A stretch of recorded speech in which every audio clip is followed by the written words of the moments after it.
sana mapanlamang para sa kapakanan ng mga mamamayan. Hindi basta-basta lumalaban, kundi masusing pinag-aaralan. Utak at puso ay inilaan, pagmamahal sa bayan ang lahinan. Kailangan natin ng isang tulad niya, kapag natagan natin madama. Tila isang ama, na kahit sino ka ay ipagtatanggol ka, di na dapat mangamba. Kakampi at kasama.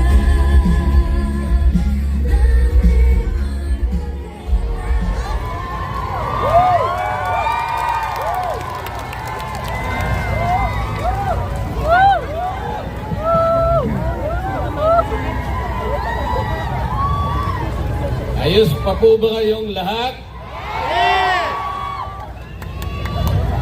Kayo ba ay binayaran para pumunta sa rallying ito?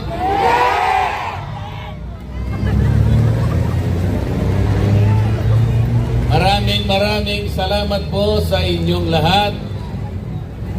Dahil sa inyo, masasabi ko sa gabing ito na sama-sama tayo na gumawa ng isang kasaysayan. Wala pa pong nagpatawag na rally na isang kumakandidatong senador na sinuportahan ng ganito karaming mga tao. Ito pa lamang po ang pagtitipon na kinakitaan ng mahigit 28,000 mga Pilipino na nagkakatipon ngayong gabi. Pero sinasabi po nila, wala daw po ako sa survey. Naniniwala po ba kayo riyan?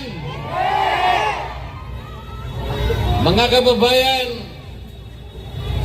bukod sa pagtitipon natin ngayong gabi, marami na po akong pinuntahan na mga lugar sa ating bansa.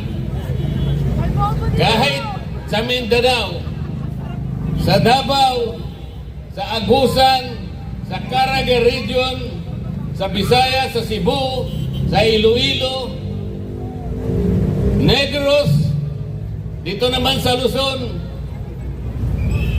Batangas, Laguna, Quezon, Rizal, Cavite. Napakainit po ng pagtanggap ng ating mga kababayan. Sa gabing ito, marami rin pong galing sa iba't ibang lugar. Hindi ko po alam kung paano ko kayo pasasalamatan. Ang tanging nalalaman ko lamang po, kayo'y nakikiayon upang gumawa tayo ng isang bagay para sa ating bansa. Napakahirap po ng kalagayan ng ating bansa ngayon. Ang presyo po ng pangunahing bilihin, halos hindi na po kayang abutin ng marami nating kababayan. Lalong-lalo na po yung presyo ng pagkain. Ang buong akala ko po, nung gumawa yung kongreso ng Quadcom, ang buong akala ko po ay gagawin namin ang dapat namin gawin. Halimbawa, dahil sa problema at hamon sa ating bansa, akala ko ang uunahin namin kung paano natin ibababa ang presyo ng bilihin sa ating bansa. Sapagkat ito ang pangunahin na problema ng ating mga kababayan. Pero hindi po ganoon ang nangyari. Gumawa sila ng isang napakalaking komite, kung tawagin nila Quadcom. 4 na hiwa-hiwalay na komite na ginawa nilang isa para palakasin, para maging influential. Ang buong akala ko ay haharapin namin ang napakaraming hamon na kinakaharap ng ating bansa. Ang nangyari, hindi po ganun. Alam na po ninyo kung anong nangyari. Ang ginawa po nila ay pamumulitika sa ating bansa. Inuusig nila yung dating Pangulo ng ating Republika. Ang sabi ko po sa kanila, hindi po tayo ang dapat gumawa nito. Kung inaakala po natin na ang isang tao, maging yan ay managing presidente, kahit sino, kung naniniwala tayo na siya'y nagkasala sa batas, kailangan po nating dumaan sa mga patakaran ng ating batas. Dapat po pumunta kayo sa piskalya. Ang piskalya po ay bukas. Yan po ang patakaran. Meron po tayong mga korte.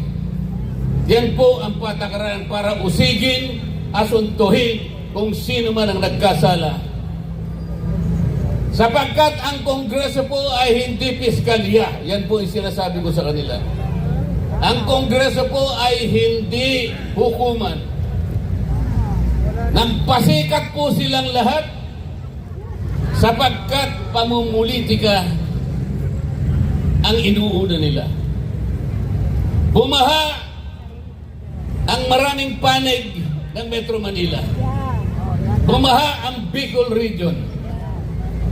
Mahigit pong 300 bilyon ang ginamit sa mga flood control. Akala ko po ang Quadcom uusisain lahat ito. Hanapin natin kung saan napunta ang perang ginasta para dito. Ayaw po nila yon. Ang gusto nila ay usigin nila ang dating Pangulo. Pagkatapos gumawa pa sila ng isa pang komite. Ang uusigin naman nila ay yung pangalawang Pangulo ng ating bansa. Kahit walang batayan, kahit mali ang pamamaraan, ayun po, nakita na ninyo kung anong nangyari. Bago magsara ang Kongreso, pinilit nilang i-transmit yung impeachment complaint sa Senado. Ang gusto po nilang mangyari, mawala ang Vice President. Puro kaguluhan, puro pagkakabahabahagi ang gusto nilang gawin.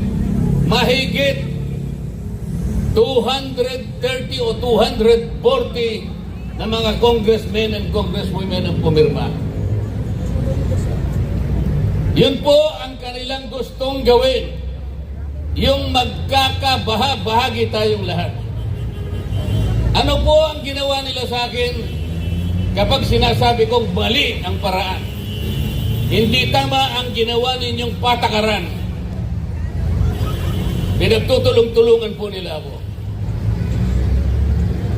Ayaw naman po nilang makipagdebate ng totohanan sapagkat hindi naman nila kayang ilabas kung ano yung tama. Ganun po ang palagi nilang ginagawa. Masama po bang ipakilala ko sa kanila kung ano yung katwiran?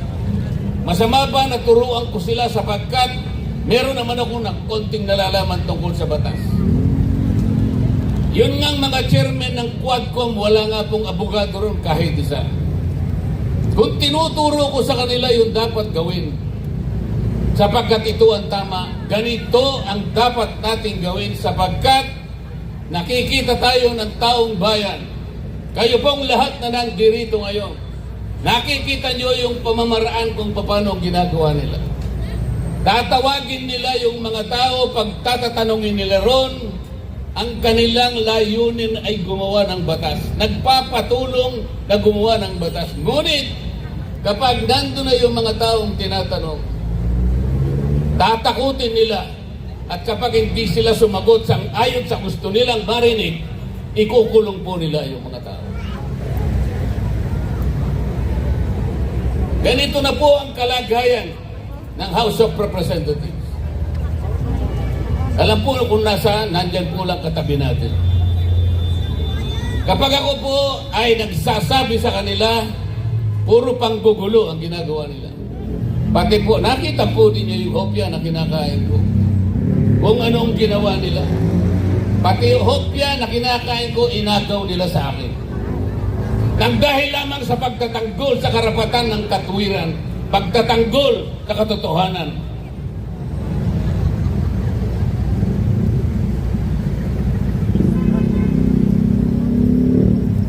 Saan po tayo pupunta? Saan po pupunta ang ating bansa? Tingnan po ninyo ang nangyari. Sinuri nila kunwari yung pagkakagasta ng confidential funds ng Vice President.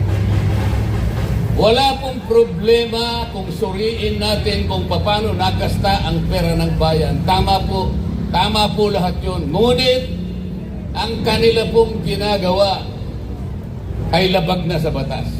Unang-una, napakarami po ng opisina ng ating bansa ang merong confidential fund at sila din ay tinawagan ng pansin ng Commission on Audit. Ayan po ang Commission on Audit.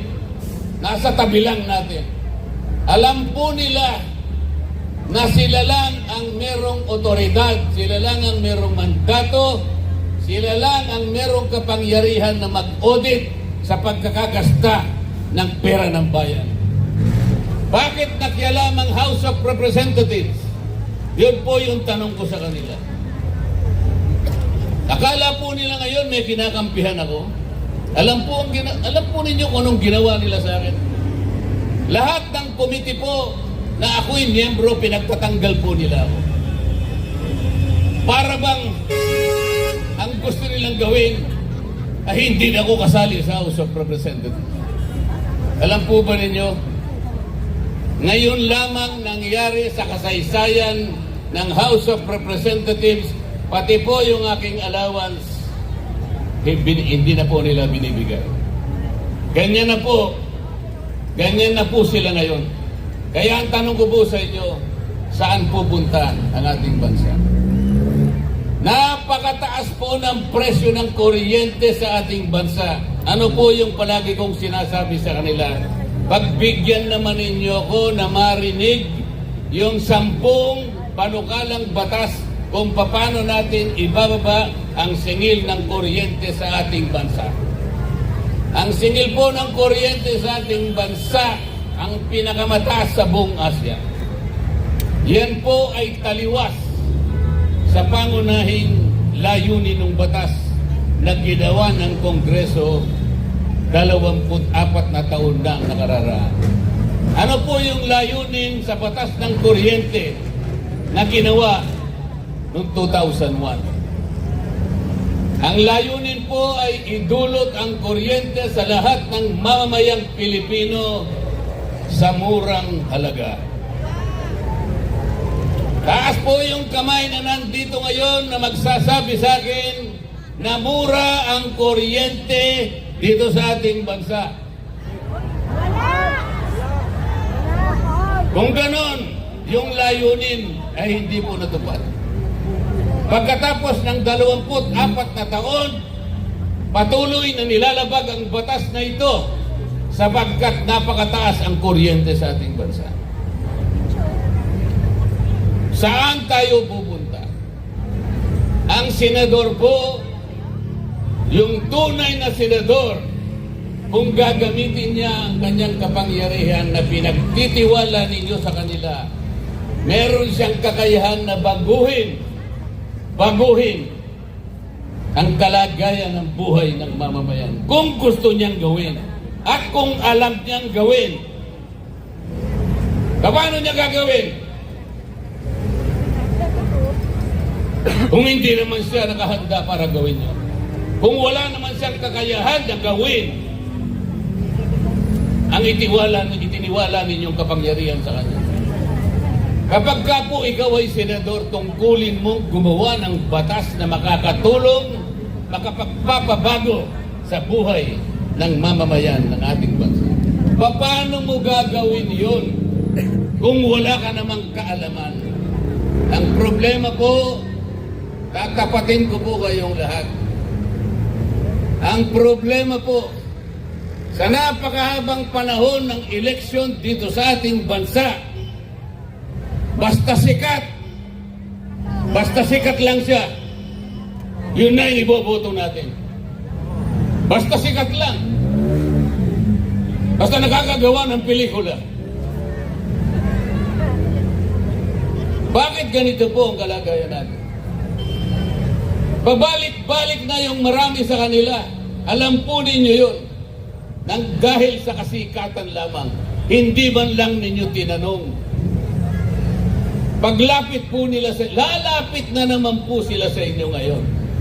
Pwede ba itanong ninyo sa kanila? Ano po ba ang gagawin ninyo? Karapatan po ninyo na itanong sa kanila kung may kakayahan. Pag sinabi niyang may kakayahan, ipakita mo sa akin. Patunayan mo sa akin na kaya mong gawin. Ito po ang pinaka-problema. Lalapit sila sa inyo ngayon. Malapit na po. Magsisimula po yung election period sa mga senador Pebrero 12. Sa mga congressmen, magtatagal ng konti. Mauuna yung mga senador.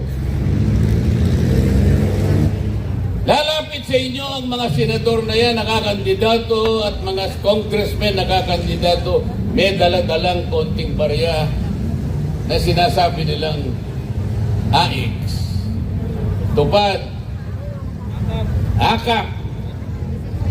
Mga kababayan,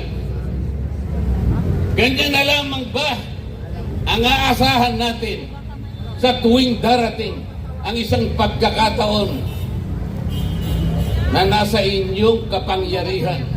Bakit hindi po ninyo gamitin ang kapangyarihan na yan?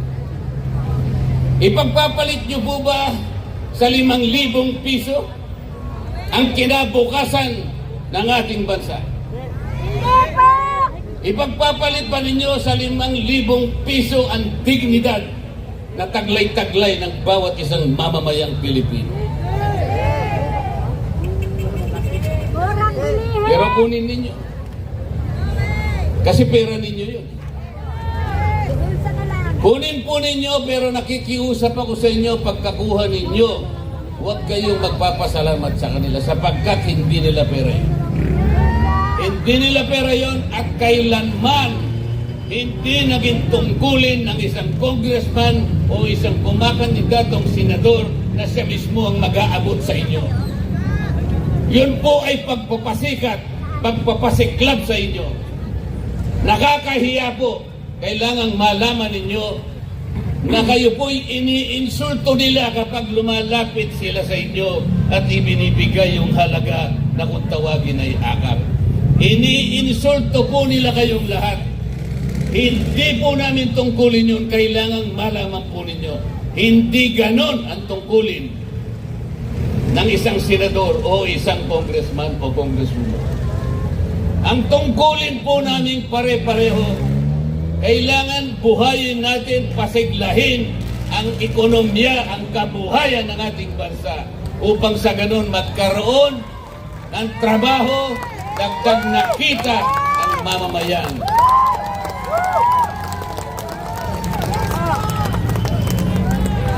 Huwag kayong papayag. Huwag kayong papayag. Ang isang pamilyang Pilipino kahit mahirap, hindi niya gugustuhin na mananatili siyang mahirap. Ang isang Pilipino ay mayroong dignidad. Ayaw niya yung palagi na lang na binibigyan siya ng ayuda. Napipilitan lamang siyang kunin dahil sa pangangailangan. Sapagkat hindi ibinigay ang mga kondisyon para siya'y makapagtrabaho. May karangalan at dignidad ang Pilipino. Gusto niya pagdating ng tamang panahon, makahulagpos siya sa gapos ng kahirapan. Hindi siya papayag na ipamana sa kanyang pamilya ang kahirapan na matagal niya nang tinataglay. Huwag kayong papayag na manatili ang ganitong kalagayan. Piliin na po ninyo utang na loob. Nasa kamay po ninyo, nasa kamay po ninyo. Pumili na po kayo.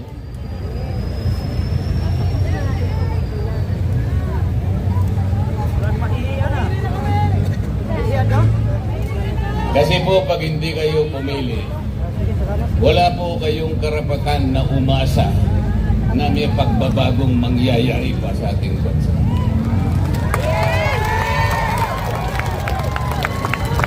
Tulungan ninyo kung gumawa ng isang kasaysayan. Iguhit natin ang isang kasaysayan. Pangangako sa gabing ito, kung kinakailangan ay panumpain natin.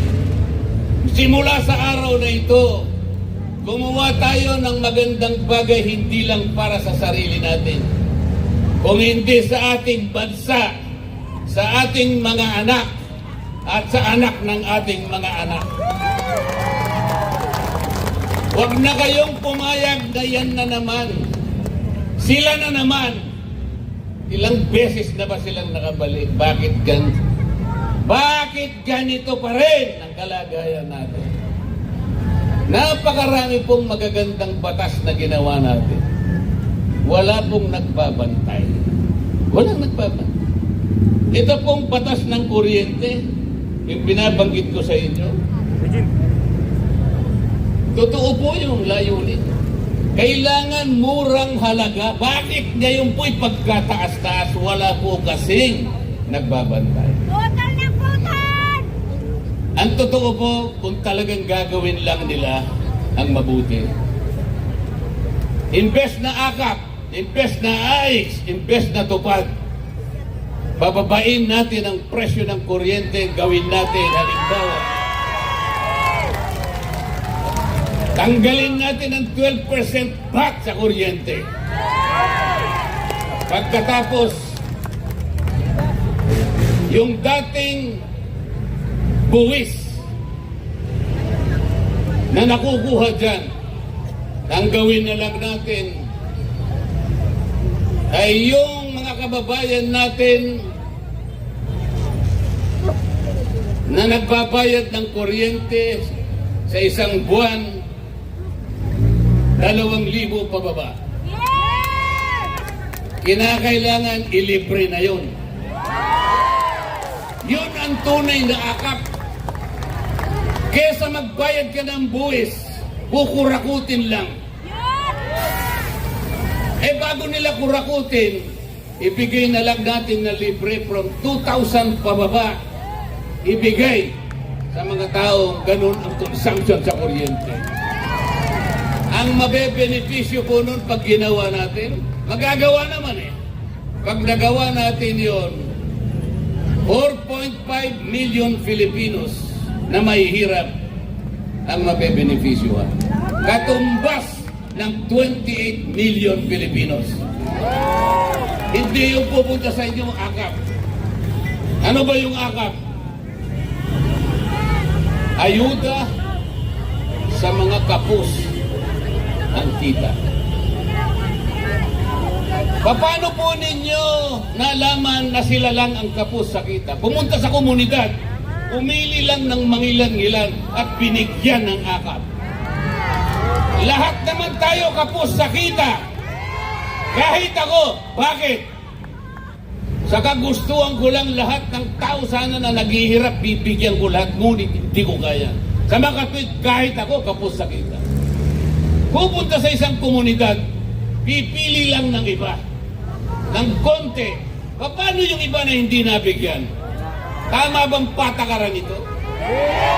Pagkatapos pupunta sila sa inyo, ipakikilala na rin sa inyo na tinulungan kayo. Na para bang gusto nilang ipakilala sa inyo na galing sa bulsa nila yung perang ibinigay sa inyo. Huwag kayong palilin lang sa kanila. Ni huwag din yung titingnan. Mga salbahe yung mga yan. Bakit ko sinasabing salbahe? Iniinsulto nila kayo. Huwag kayong paiinsulto sa kanila. Ako ayokong manginsulto kahit kailan. Kaya nilalabanan ko sila. Kaya tingnan nyo yung ginawa nila sa akin. Mahigit na 300 na congressmen, ako na lang ang nagsasalita kung ano yung mali sa amin. Lahat sila ay pare-parehong may projects. Ngayon, pumirma silang lahat sa impeachment. Akala ba ninyo ay walang premyo yun? Napaka napakalaki ng premyo nun.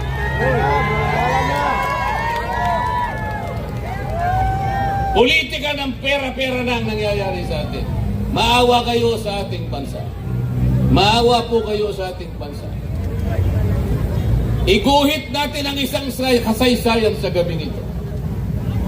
Unang-una, naging kasaysayan na sapagkat ito lamang ang pagtitipon na nakalikom ng ganito karaming mga mamamayan.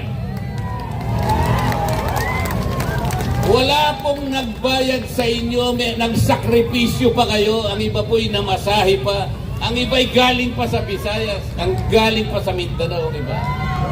Wala po kaming may bibigay na pera sa inyo, ngunit ipinakita ninyo ang kahalagahan ng pagtitipon na ito.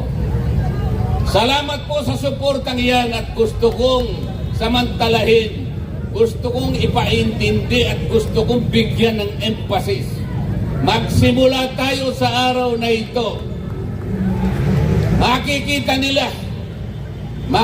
nila at malalaman nila kung sakasakaling ako'y nandun na po. Naniwala kayo sa akin. Kahit ilan pa sila, kahit sino pa sila, basta sa tama lamang po tayo. Huwag tayong lilihis sa tama. Kahit mahirap, kahit marami sila, ilalaban natin at ilalaban ang katwiran sapagkat yun lamang po ang tanging paraang nalalaman ko kung paano ko magsisilbi sa ating bansa.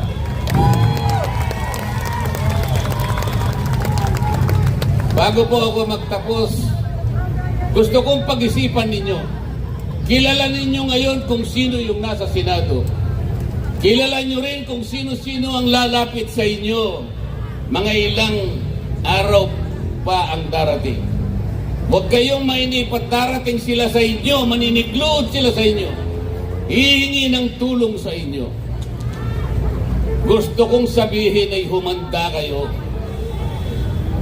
Limiin ninyo. Tandaan po ninyo yung sinasabi ko. Kapag inabot nila yung pera na yon, yon ang katibayan, yun ang simula ng pag-iinsulto sa inyo. Kunin nyo. Pero kalimutan nyo na yung mukha ng tao na yun. Para sa ganun po ay magkaroon ng pagbabago ang ating Senado. Hindi man lahat makapaglagay tayo doon kahit isa lang. Kahit isa lang.